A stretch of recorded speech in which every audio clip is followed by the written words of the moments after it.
ఎవడు పెళ్లి చేసుకుంటాడో గాని అయిపోతాడు. షడప్. హలో, మా ఆయన మీ ఆయనలా ముద్ద పప్పు అనుకుంటున్నావా? ఏయ్, ఏ అమితాబ్ బచ్చన్ షారూక్ ఖాన్ లాంటి వాడిని చేసుకుందాం అనుకుంటున్నావా? Oh no, filmy heroes. I hate this Indian films. Only English films I watch. చాలే పోజ్ కొట్టుకో. మరెవడో ఉన్నాడు.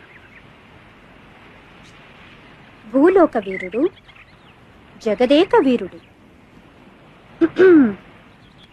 క్రీస్తు పూర్వం